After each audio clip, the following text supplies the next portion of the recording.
আসসালামু আলাইকুম, সবাইকে ওয়েলকাম আজকের ভিডিওতে।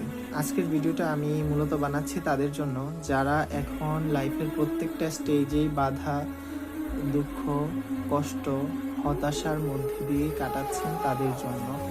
যারা ব্যবসায় লস, পারিবারিক সমস্যা, মানসিক চাপ, প্রত্যেকটা সেক্টরে আপনার কষ্ট ঘিরে রেখেছে তাদের জন্য আজকের ভিডিওটা।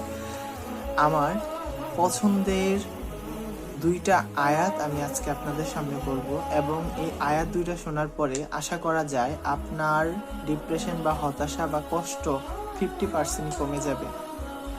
এই আয়াত দুইটা হচ্ছে সূরা ইনশিরার 5 ও 6 নম্বর আয়াত।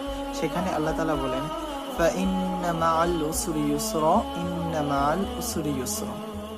কষ্টের সাথেই স্বস্তি আছে, নিশ্চয়ই কষ্টের সাথেই স্বস্তি আছে। আল্লাহ তাআলা বলেন কষ্টের সাথেই স্বস্তি আছে।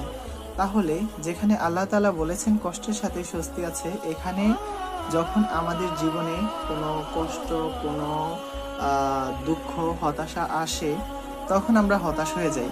আসলে আল্লাহ তাআলা যেহেতু বলেছেন এখানে কষ্টের সাথে স্বস্তি আছে, সেখানে আমাদের উচিত ধৈর্য ধারণ করা, সালাত আদায় করা, আল্লাহর কাছে কান্নাকাটি করে দোয়া করা। সময় অস্থায়ী। এই যে আপনার এখন মূলত কষ্টের পিরিয়ড বা কষ্টের সময় চলতেছে, আল্লাহ তাআলা চাইলে এই কষ্টটা দূর করে ফেলতে পারেন এবং আল্লাহ তাআলা চাইলে ক্ষণিকের মধ্যেই আপনার সময় পরিবর্তন করতে পারেন।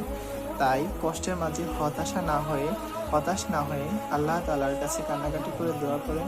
আল্লাহ তাআলা চাইলে আপনার কষ্টের সিচুয়েশনটাকে ভালোর দিকে নিয়ে যেতে পারেন। ধন্যবাদ।